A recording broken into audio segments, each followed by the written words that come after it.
আল্লাহর নবী চলে আসছে চাচার কাছে। ও চাচা,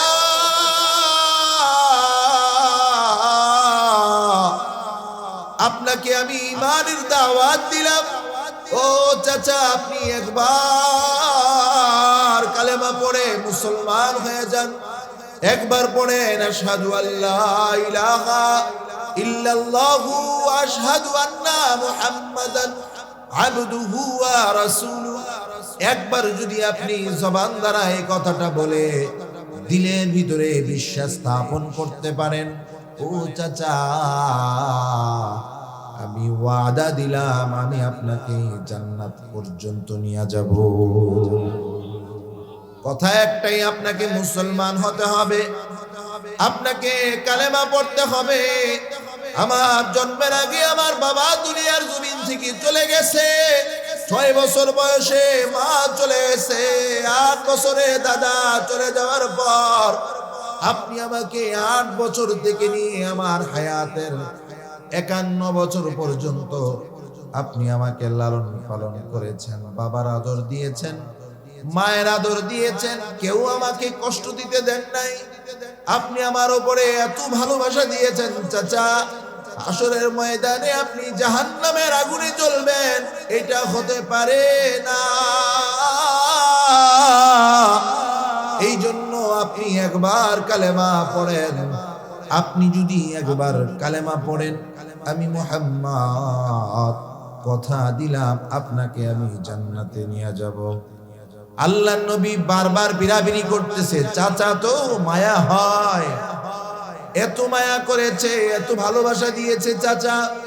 এই জন্য আল্লাহর নবী যখন বারবার বলতেছে, আল্লাহ জিবরাইলের মাধ্যমে কোরআনের আয়াত নাজিল করে দেয়, ইন্নাকা লা তাহদি মান আহবাবতা ওয়ালাকিন্নাল্লাহ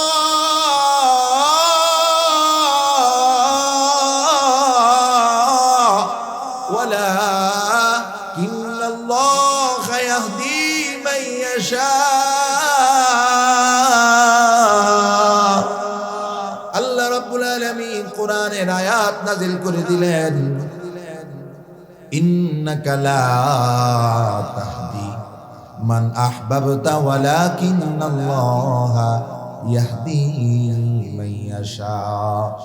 ও পয়গম্বর, ও বন্ধু, আপনি যাকে ভালোবাসবেন, যাকে চাবেন, তাকে হেদায়েত দিতে পারবেন না। হেদায়েতের মালিক হলাম আমি আল্লাহ। হেদায়েতের মালিক কি? জোরে বলেন কে?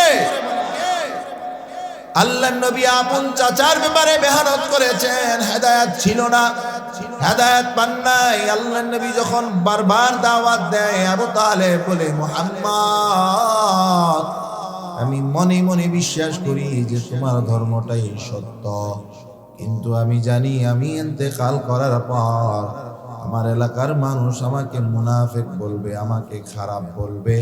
এই জন্য আমি আমার বাপ দাদার ধর্ম ত্যাগ করতে পারি না। আল্লাহর নবী সাল্লাল্লাহু আলাইহি সাল্লাম অনেক চেষ্টা করেছে, হেদায়েত নাই। এই জন্য আল্লাহ যাকে পছন্দ করবে তাকে এখানে আনবে, আল্লাহ যাকে পছন্দ করবে তাকে ঈমানের দৌলত দান করবে, আল্লাহ যাকে পছন্দ করবে তাকে কোরআনের ইলম দান করবে, কোরআনওয়ালা বানাবে। কোরআনুল কারীমে আল্লাহ বলেন, ইন্নাকা লা তাহদি মান আহবাবতা ওয়ালাকিন্নাল্লাহা ইয়াহদি মান ইয়াশা। আল্লাহ তাআলা বলেন, আল্লাহ যাকে চায় তিনি হেদায়েত প্রাপ্ত হয়। আল্লাহ যাকে চায় ঈমানের দৌলত দান করে, আল্লাহ যাকে চায় কোরআনের ইলম দান করে, আল্লাহ যাকে চায় তাকে খাঁটি গোলাম হিসাবে কবুল করে। দুনিয়ার কারোর ক্ষমতা নাই। আবু জাহেল কিন্তু কোরআনকে মহাব্বত করত, কোরআন শোনার জন্য খুব পাগল ছিল, কিন্তু ঈমানের দৌলত সে পায় নাই, কারণ আল্লাহ চান নাই। নবীজি সাল্লাল্লাহু আলাইহি ওয়াসাল্লামের চাচা আবু তালেব নবীজির অভিভাবক ছিলেন। আল্লাহর নবীর সুখে দুঃখে সব সময় ছায়ার মতো তিনি ছিলেন। সিরাতের কিতাবের মধ্যে আসছে মক্কার কুরাইশের কাফেররা ওনার কাছে আবেদন জানায়, ও আবু তালেব, তোমার ভাতিজাকে নিষেধ করো আমাদের বাপ দাদার ধর্মের বিরুদ্ধে যেন না বলে। তোমার ভাতিজা ইসলামের দাওয়াত দিবে, দেখ, আমাদের কোনো আপত্তি নাই। ইসলামের প্রচার প্রসার করবে, আমাদের কোনো আপত্তি নাই, আমাদের কোনো সমস্যা নাই। কিন্তু তোমার ভাতিজা যেন আমাদের বাপ দাদার ধর্মের বিরুদ্ধে না বলে। শুধু একটাই কাজ করতে হবে, সেটা হলো আমাদের বাপ দাদার ধর্মের বিরুদ্ধে বলা যাবে না। তুমি একটু বুঝায়া বলো মুহাম্মদকে, সে যেন আমাদের বাপ দাদার ধর্মের বিরুদ্ধে না বলে। আল্লাহ নবী সাল্লাল্লাহু আলাইহি ওয়াসাল্লাম যখন আবু তালেবের কাছে এসেছে, আবু তালেব চাচা ভাতিজাকে বুঝায়, ও মুহাম্মদ, তুমি তোমার ধর্মের প্রচার করো, কিন্তু তুমি আমাদের বাপ দাদার ধর্মের বিরুদ্ধে করিও না, বাপ দাদার ধর্মের বিরুদ্ধে বলিও না। যেমন আমাদের মধ্যে অনেকে আছে যে হুজুর হুকুম করেন, যত আল্লাহর আদেশ আছে এগুলো মানতে রাজি, কিন্তু যেগুলো নিষেধ আছে এগুলো মানতে রাজি না। আল্লাহর হুকুম কিছু আছে, আদেশ, এটা করো সেটা করো, যতক্ষণ পর্যন্ত আল্লাহর আদেশের বয়ান হয় ততক্ষণ পর্যন্ত কোনো বাধা নাই, কোনো প্রবলেম নাই, সমস্যা নাই। কিন্তু যখন আল্লাহর নিষেধগুলো বলা হয় তখনই অনেকের দিলের ভিতরে আগুন ধরে যায়। ঠিক কিনা বলেন? আমি ওয়াজ করলাম, ভাই নামাজ পড়েন, ভালো ওয়াজ করছেন। ও ভাই রোজা রাখেন, কোরআন পড়েন, হুজুর খুব ভালো ওয়াজ করেছেন। যখনই বলবো সুদ খায়েন না, ঘুষ খায়েন না, হারাম খাওয়া যাবে না, অন্যের হক আত্মসাৎ করা যাবে না, মদ খাওয়া যাবে না, জিনা করা যাবে না, যখন যাবে না বলবো তখন আর ভালো লাগে না। ঠিক কিনা বলেন?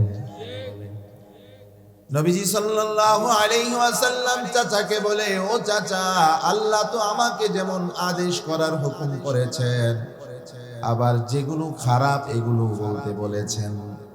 যেগুলো ভালো এগুলো আমি বলবো, যেগুলো খারাপ এগুলো আমি বলবো। এই কথা বলে আল্লাহর নবী চলে গেছেন। কিছুদিন যাওয়ার পরে আবার মক্কার কুরাইশের কাফের কুরাইশরা আবু তালেবের কাছে আবার চলে আসছে।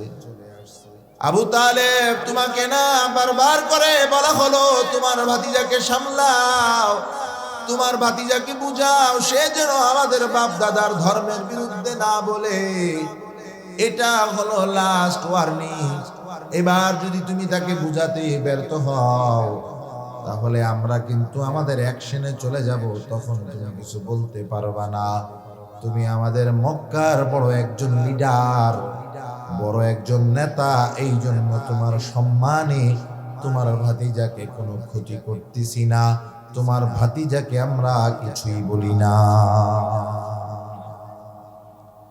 আবু তালেব বলে, ঠিক আছে, আমার ভাতিজা আসুক, আমি বুঝাই দেবনি যেন আর না করে।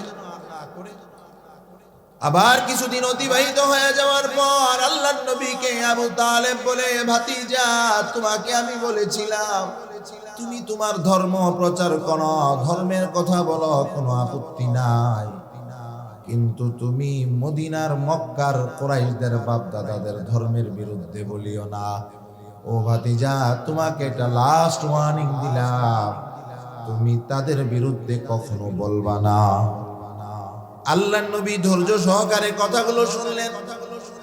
আবু তালেব বুঝায়, ভাতিজা, আমি মক্কার বড় একজন লিডার, আমার দিকে তাকাইয়া তারা তোমাকে কিছু বলে না, আমার সম্মানের জন্য তারা তোমাকে ছাড় দিয়েছে, এই জন্য আমিও তোমাকে ভালোবাসি, বারবার বোঝাই তুমি তোমার ধর্মের দাওয়াত দাও, কিন্তু আমাদের বাপ দাদার ধর্মের বিরুদ্ধে বলিও না।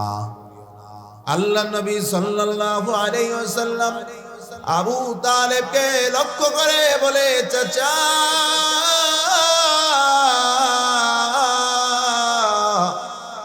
আমাকে কে কি করবে দেখার প্রয়োজন নাই, আপনারও পরিচয় লাগবে না। আমি ইসলামের কথা বলবো, ইমানের দাওয়াত দেব, যেমন তেমন মূর্তির বিরুদ্ধে বলবো। যারা ইমানের বিরুদ্ধাচরণ করবে তাদের বিরুদ্ধেও বলবো। আমি কাউকে ছাড় দেব না। সুবহানাল্লাহ পড়েন। আল্লাহ নবী এমন ভাবে বলেছেন কথাটা, আবু তালেবের দিলের ভিতরে একটা আঘাত করছে। আবু তালেবের চিন্তা চেতনা পরিবর্তন হয়ে গেছে। উনি আল্লাহ নবীকে বলে, মুহাম্মদ, আমি তো এতদিন যা বুঝছি ভুল বুঝছি।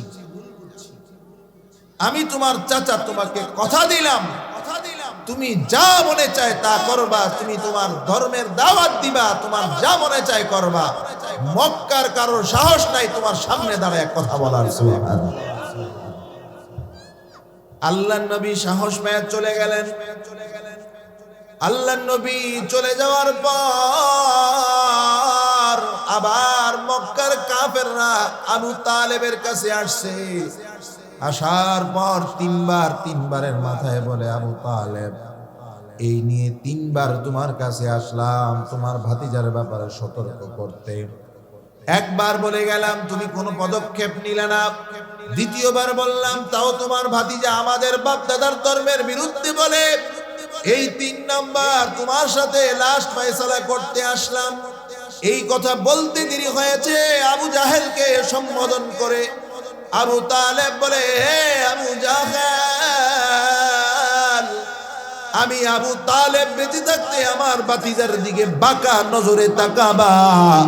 আমি আবু তালেবের তরবারি কোষের মধ্যে থাকবে না। আমি একজনের গর্দানও মাথায় রাখবো না। কেমন মহব্বত করতেন আবু তালেব।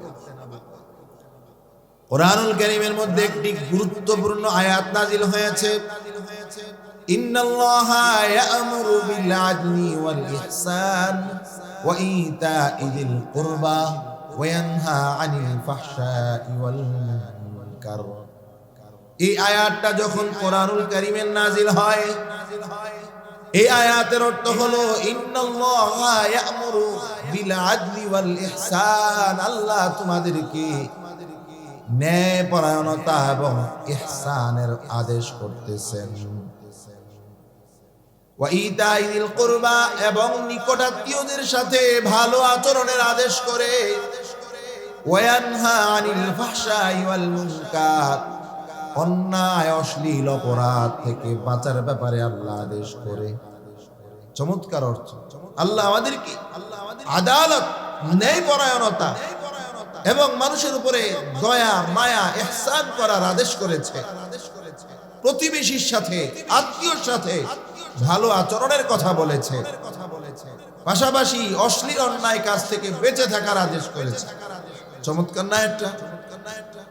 এই আয়াতটা নাযিল হওয়ার পর আল্লাহর নবীর চাচা আবু তালেব বলতেছে, এই আয়াতটা যদি আল্লাহ তাআলা আমাদের ধর্মীয় গ্রন্থ, বাপদাদার যেই ধর্ম আছে ওই গ্রন্থে যদি আল্লাহ তাআলা এই আয়াতটা নাযিল করতেন, আমরা কতই না সৌভাগ্যবান হয়ে যেতাম। এই কথাটা এক সাহাবী শোনার পরে আল্লাহর নবীর কাছে যায় বলতেছে, আপনার চাচা তো এই কথা বলছে, যে এই আয়াতটা ওনাকে খুব প্রভাবিত করেছে, ওনাকে আশ্চর্যান্বিত করেছে। আল্লাহর নবীর দিলের ভিতরে একটা আশার আলো জেগেছে যে আমার চাচা মনে হয় এবার মুসলমান হয়। আল্লাহর নবী চলে আসছে চাচার কাছে। ও চাচা,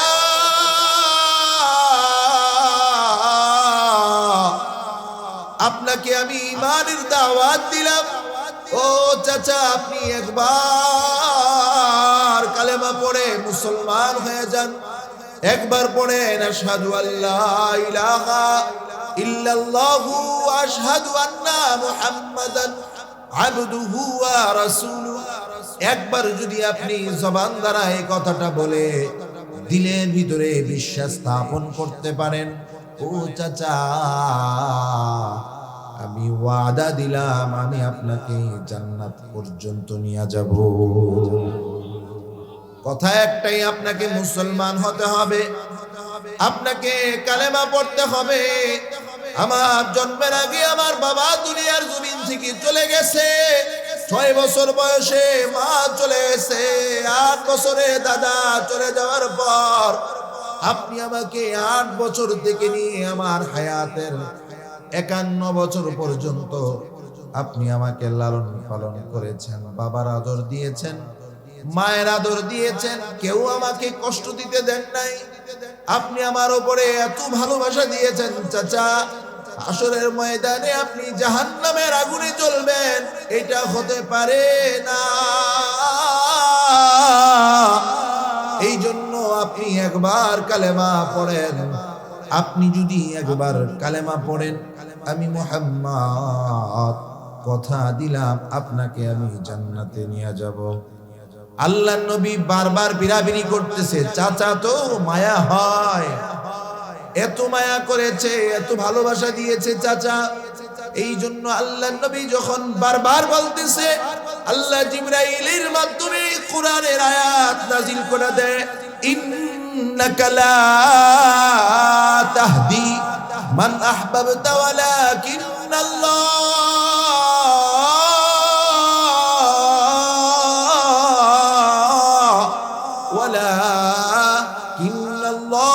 ইয়াহদি মান ইয়াশা। আল্লাহ রাব্বুল আলামিন কোরআনের আয়াত নাযিল করে দিলেন, ইন্নাকা লা তাহদি মান আহবাবতা ওয়ালাকিন্নাল্লাহ ইয়াহদি মান ইয়াশা। ও পয়গম্বর, ও বন্ধু, আপনি যাকে ভালোবাসবেন, যাকে চাবেন, তাকে হেদায়েত দিতে পারবেন না। হেদায়েতের মালিক হলাম আমি আল্লাহ।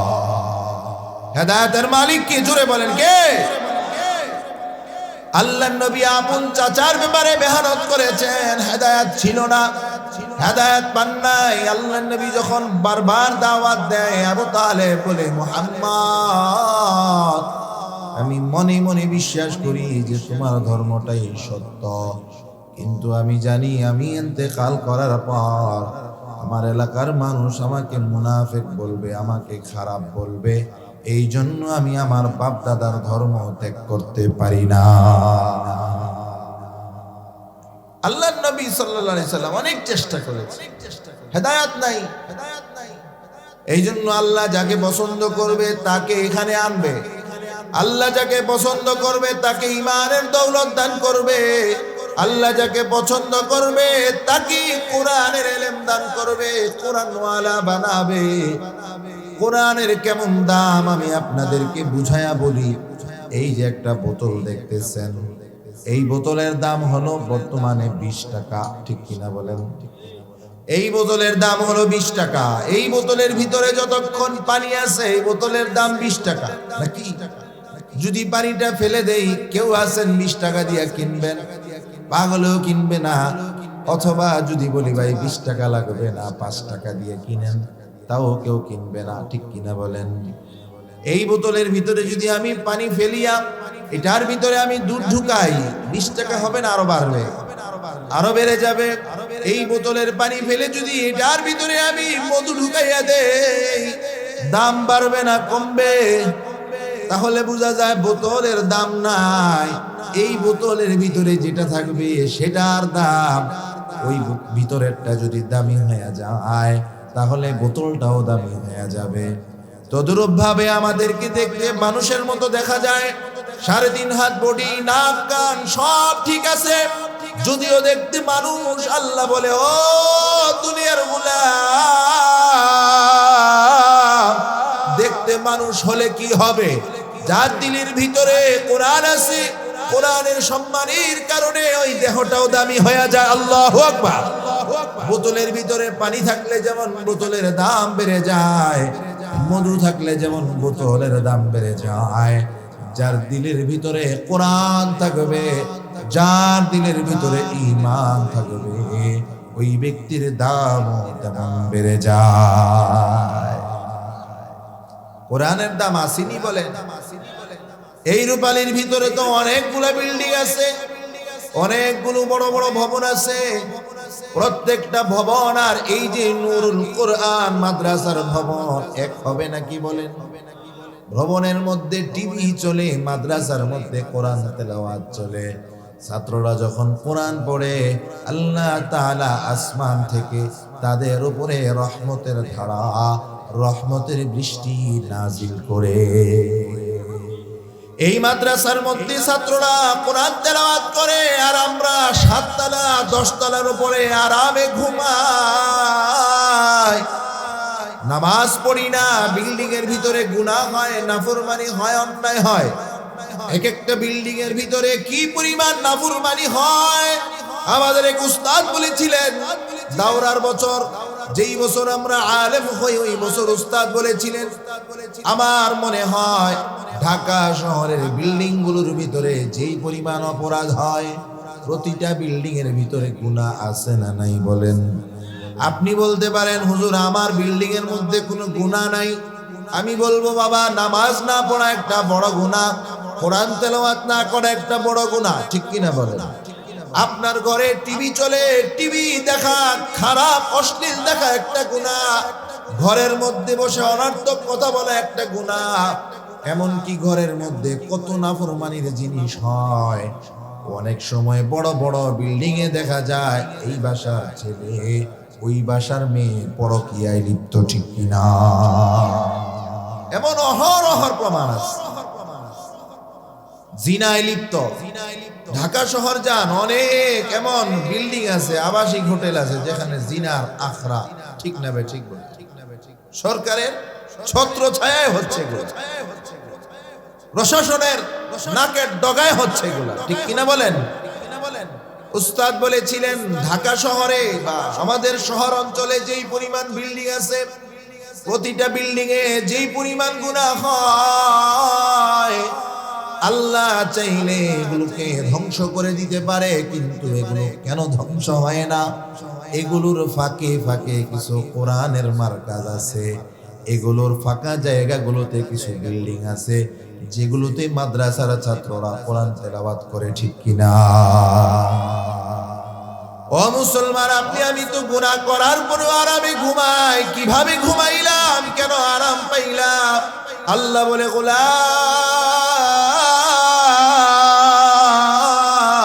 আমি আল্লাহ তোমারে আরামে ঘুমাইতে দিলাম, আমি আল্লাহ তোমাকে আরামের ব্যবস্থা করলাম। কেন জানোনি?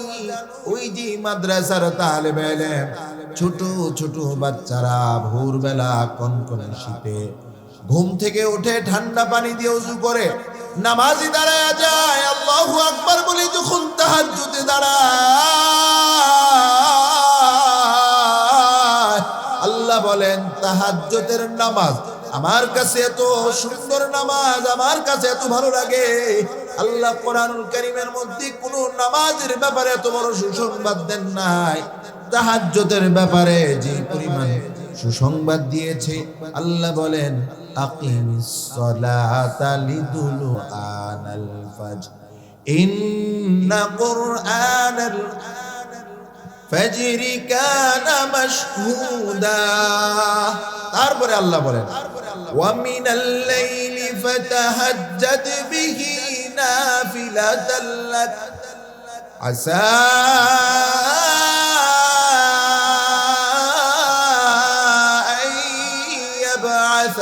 ربك مقاما محمودا।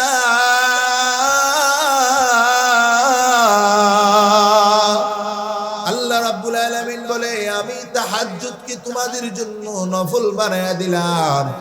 এই তাহাজ্জুদের নামাজ যেই ব্যক্তি আদায় করবে, আল্লাহ বলেন, আমি তাকে এমন একটা জায়গা দেব, এমন একটা স্থান দেব, যেই জায়গাটার নাম হলো মাকামে মাহমুদ। এমন একটা প্রশংসিত জায়গা, যেই জায়গায় যে চায় সে যেতে পারবে না। ওই জায়গাটা আল্লাহ তাআলা আমাদের নবী মুহাম্মদুর রাসূলুল্লাহ সাল্লাল্লাহু আলাইহি ওয়াসাল্লামের জন্য বানিয়েছে। ওই জায়গাটার নাম হলো মাকামে মাহমুদ। আমরা আযানের পরে দোয়া পড়ি, আল্লাহুম্মা রাব্ব হাযিহিদ দাওয়াতিত তাম্মাহ ওয়াস সালাতিল কাইমাহ আতি মুহাম্মাদানিল ওয়াসিলাতা ওয়াল ফাদিলা ওয়া বা'আথহু মাকামান মাহমুদান আল্লাযী ওয়া'আদতা। ও আল্লাহ, যেই মাকামে মাহমুদ আপনার নবী পয়গম্বরের জন্য আপনি বানিয়েছেন, ওটা আপনি পয়গম্বরকে দান করেন। আল্লাহ তাআলা বলেন, তাহাজ্জুদের আমল যদি কেউ করে, আমি আল্লাহ তাকে ওই পয়গম্বরে আরবি মুহাম্মাদের সাথে মাকামে মাহমুদের ব্যবস্থা করে দেব। আল্লাহু আকবার। এই জন্য তাহাজ্জুদের নামাজ বড় ফজিলতপূর্ণ নামাজ। কেউ যদি চায় আমি আল্লাহ ওয়ালা হব, তাহলে অবশ্যই অবশ্যই তাকে তাহাজ্জুদ গুজার এবং জিকিরকারী হইতে হবে, জাকিরিন হইতে হবে, জিকিরকারী হইতে হবে। মুসলমানের বড় একটা আমল হলো জিকির। ও মুসলমান, নামাজ পড়বেন ওযু লাগবে, কোরআন তেলাওয়াত করবেন ওযু লাগবে, লাগবে কিনা বলেন? কোরআন ধরতে ওযু লাগেনি? কোরআন ধরতে ওযু লাগে। বাইতুল্লাহ তওয়াফ করবেন ওযু লাগে। আল্লাহ বলে, আমি তোমাদের জন্য এমন একটা আমল তোমাদের জন্য নির্ধারণ করে দিলাম, যেটার ওযু লাগে না। সুবহানাল্লাহ পড়েন। যেটা পড়তে ওযু লাগে না, যেটা পড়তে বসা লাগে না, দাঁড়ানো লাগে না, বসেও পড়া যায়, শুয়েও পড়া যায়, ঘুমায়া ঘুমায়া শুয়ে শুয়েও পড়া যায়, সেটার নাম হলো জিকির। ঠিক কিনা বলেন? আল্লাহর জিকিরের মতো মজা আর কোন আমলে আছে কিনা? কোরআন তেলাওয়াত ছাড়া আমার মনে টানে না। জিকিরের এত মজা, আপনি যখন আল্লাহর নাম বারবার পড়বেন, লা ইলাহা ইল্লাল্লাহ, লা ইলাহা ইল্লাল্লাহ, লা ইলাহা ইল্লাল্লাহ, বারবার বলবেন, আল্লাহ আমার দিলের ভিতরে আপনি ছাড়া কিছু নাই, কিছু নাই, কিছু নাই। যার দিলের ভিতরে আল্লাহ আসবে, ওই দিলটা বড় দামি জান্নাতি দিল। সুবহানাল্লাহ পড়েন। এই জন্য বাবা, তাহাজ্জুদের আমল, জিকিরের আমল দুইটা গুরুত্বপূর্ণ আমল। মাদ্রাসার ছাত্ররা গভীর রাতে উঠে ঠান্ডা পানি দিয়ে ওযু করে তাহাজ্জুদে দাঁড়ায় যায়। তাহাজ্জুদের নামাজ শেষ করে হাত বাড়ায় আল্লাহকে বলে, আল্লাহ আমাদের বাবা মাকে বাঁচাও, আল্লাহ আমাদের এলাকাবাসীকে বাঁচাও, এই এলাকার প্রত্যেকটা মুসলমানকে বাঁচাও। আল্লাহ তাআলা তখন ফেরেশতাদের মাধ্যমে ঘোষণা দেয়, এ দুনিয়ার মানুষ, তুমি তো আরামে ঘুমাও, এই আরামের ঘুমটা কেন পাইলা? ওই যে মাদ্রাসার তালেবে ইলম ছোট ছোট বাচ্চাদের দোয়ার কারণে, ছোট ছোট বাচ্চাদের কোরআন তেলাওয়াতের কারণে। ঠিক কিনা বলেন? এই জন্য বড় বড় দালান কোঠার পাশে কিছু ছোট ছোট মাদ্রাসা আছে। এই মাদ্রাসাগুলো হলো আপনার আমার জন্য নাজাতের ওসিলা। এই মাদ্রাসাগুলো হলো আপনার আমার জন্য দুনিয়াতে এবং আখিরাতে সফলতা অর্জনের জায়গা। ঠিক কিনা বলেন? আমি আলোচনার শুরুতে বলেছিলাম, বাবা, যার দিলের ভিতরে কোরআন আছে তার দাম আছে। ঠিক কিনা বলেন?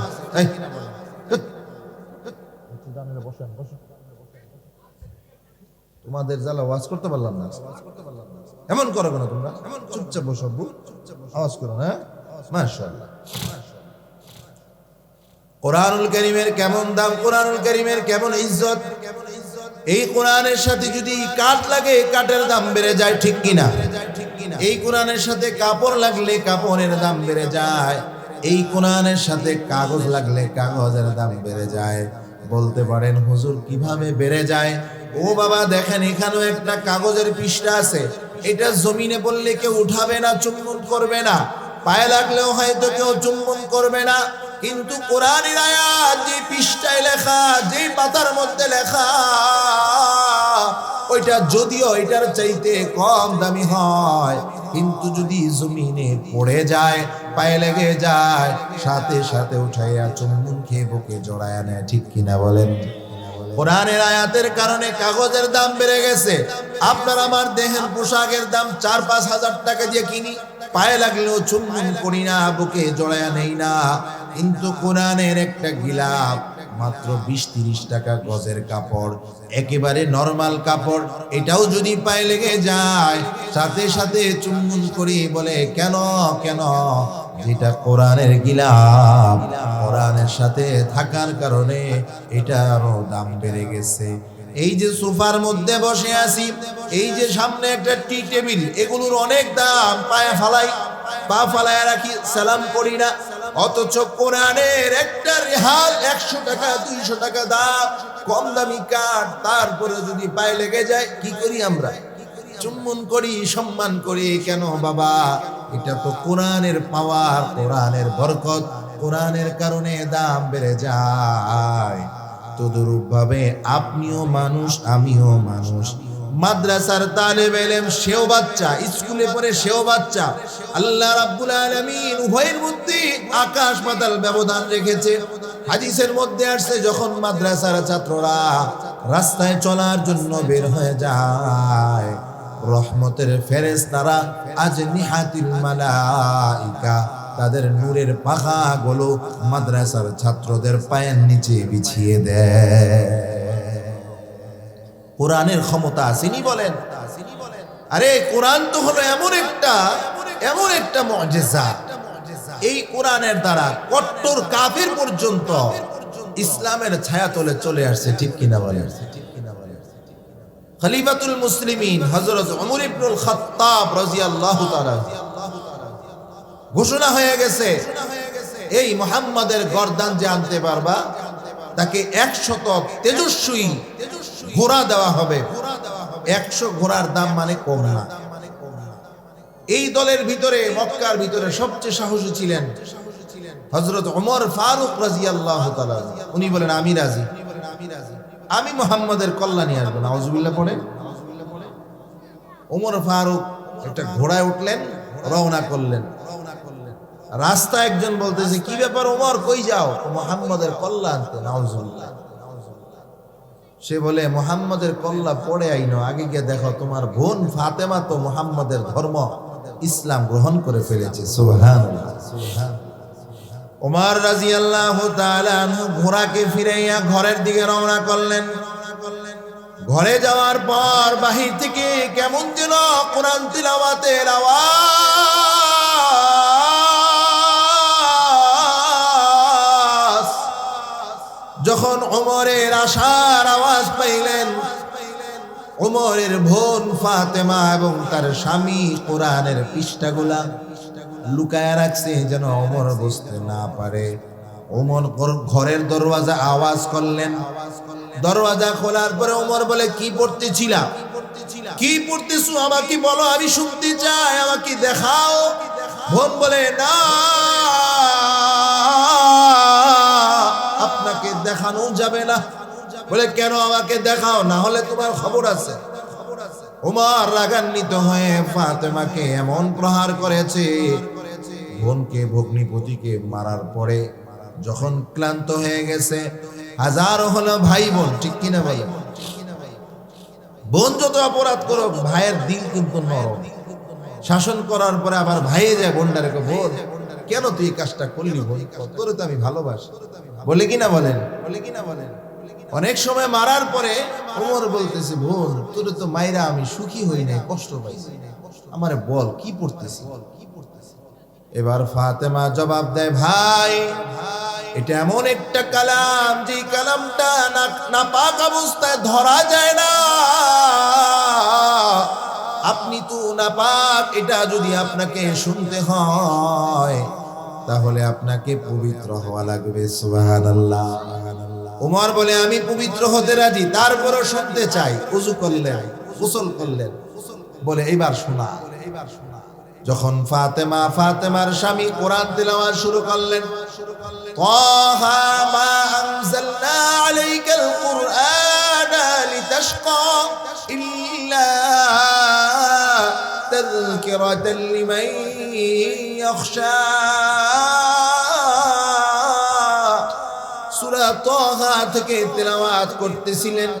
এই কোরআনের পাওয়ার, এই কোরআনের মুজিজা ওমরের দিলের ভিতরে এমন ভাবে আঘাত করেছে, ওমর চিৎকার করে বলে, ফাতেমা আমাকে এখনই মুহাম্মাদের কাছে নিয়ে যাও, আমি মুহাম্মাদের কাছে যাইতে চাই। ফাতেমা বলে, চলেন আপনাকে মুহাম্মাদের কাছে নিয়ে যাই। এইদিকে আল্লাহর নবীর কাছে খবর পৌঁছে গেছে, ওমর আপনার কল্যাণ নেওয়ার জন্য, আপনার মাথা নেওয়ার জন্য আসতেছে।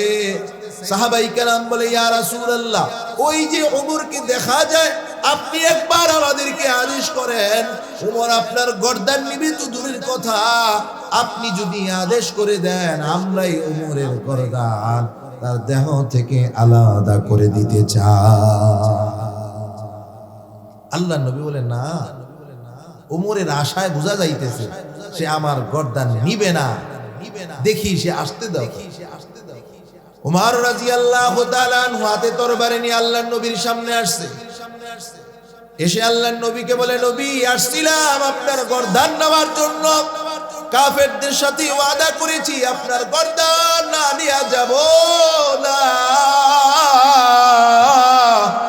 ও নবী গো, আপনার গর্দান কি নেব? আমার গর্দানটা আপনার সামনে ঝুঁকায়া দিলাম, আমাকে কালেমা পড়ায়া মুসলমান বানাইয়া আপনার দলের অন্তর্ভুক্ত করিয়া নেন। আল্লাহু আকবার। আমাকে কালেমা পড়ায়া দেন। ওমর কালেমা পড়ে মুসলমান হয়ে গেছে। এবার ওমর বলে, মুহাম্মদ, বলেন তো সত্য ধর্ম কোনটা, ইসলাম না অন্য কোনটা? আল্লাহর নবী বলে, ইন্নাদ দীনা ইনদাল্লাহিল ইসলাম, আল্লাহর কাছে সবচেয়ে পছন্দের ধর্মের নাম হলো ইসলাম। ওমর বলে, আল্লাহর নবী, ইসলাম যদি সত্য ধর্ম হয়, আজ থেকে এটা আর গোপনে প্রকাশ চলবে না, গোপনে দাওয়াত চলবে না, প্রকাশ্যে দাওয়াত চলবে। চলেন আমার সাথে দেখি মক্কার কোন কাফিরের সাহস আছে আপনার সামনে দাঁড়াবার। আল্লাহর নবীকে নিয়ে বাইতুল্লাহর চৌকাঠে দাঁড়ায় গেছে। ওমর তরবারি বের করে বলে, আমি ওমর মুসলমান হয়ে গেছি, আমি ওমর মুসলমান হয়ে গেছি। কে আসো আমার নবীর দিকে হাত বাড়াবা। যদি বিবিকে বিধবা করতে চাও, আসো আমার সাথে যুদ্ধ করো। সন্তানকে এতিম বানাতে চাও, আমার সাথে যুদ্ধ করো। বাবা মাকে এতিম বানাইতে চাও, সন্তান হারা বানাইতে চাও, আমার সাথে যুদ্ধ লিপ্ত হও। আমি ওমর বেঁচে থাকতে ইসলাম ধর্ম আর গোপনে প্রকাশ হবে না, দাওয়াত হবে না। আল্লাহু আকবার। ওগো নবীজি, বাইতুল্লাহর সামনে দাঁড়ায় আপনি ইমামতি করবেন, আমরা আপনার সাথে নামাজ পড়ব। এই যে ওমর পরিবর্তন হয়ে গেলেন। কালেমার আগে ওমর ছিলেন জাহান্নামের কিনারায়, কালেমা পড়ে ওমর উঠে গেলেন জান্নাতের ওই মিনারায়। ঠিক কিনা?